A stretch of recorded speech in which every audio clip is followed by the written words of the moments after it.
Malapit na magsimula ang NBA playoffs. 3 weeks na nga lang ang regular season. Pero matindi pa rin ang bakbakan sa Western Conference. Dikdikan nga ang mga koponan dito. Wala pang nakakasiguro sa playoffs except sa OKC. Pag-usapan nga natin kung sino-sinong mga makakapasok sa top 6 at ang mga posibleng dumaan sa play-in tournament sa Western Conference. So less than a month na nga lang, playoffs na naman. April 19 nga mag-i-start ang 2025 NBA playoffs. Pero mainit na mainit pa nga ang pwestuhan sa Western Conference. Ito nga ang pag-uusapan natin ngayon. Dahil tignan nyo naman ang standings ngayon sa West.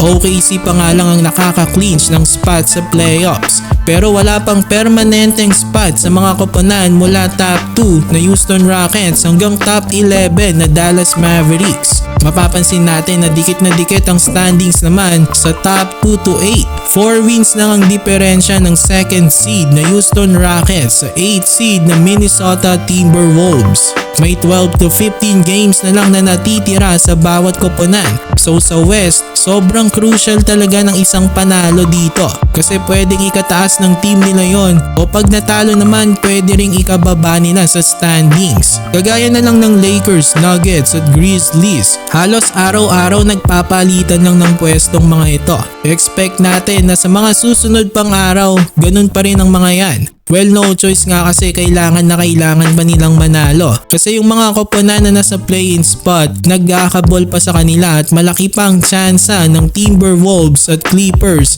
na makapasok sa top 6. Pwede pa nga nilang maagaw ang top 2 sa Rockets. Nakadepende na lang talaga yan sa magiging resulta ng mga games. So nakikita nga natin ngayon ng Warriors, Clippers o Timberwolves nga ang nagkakarera. Pero medyo lumalayo ng Warriors. Gusto nga nilang ma-secured na lang ang 6th spot dahil delikado ang play-in. Remember, hindi pa nga sila nananalo sa play-in tournament. 2 beses na silang nalaglag dito. So although capable naman silang manalo sa mga do or die games, nandun pa rin yung risk na ma-eliminate ulit sila.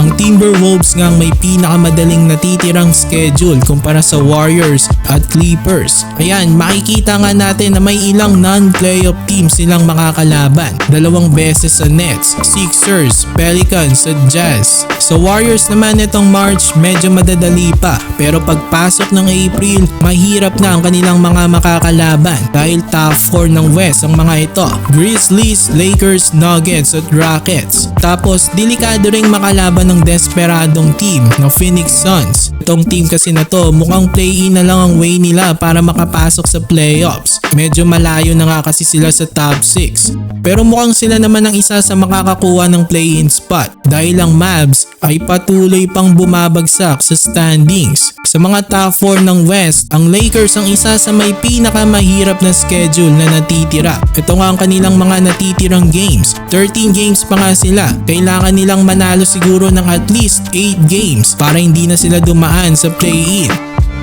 I think bawat teams talaga sa Western Conference nasa kanilang mga kamay ang kanilang kapalaran. So exciting ang mga susunod na araw dahil malapit na nga ang playoffs.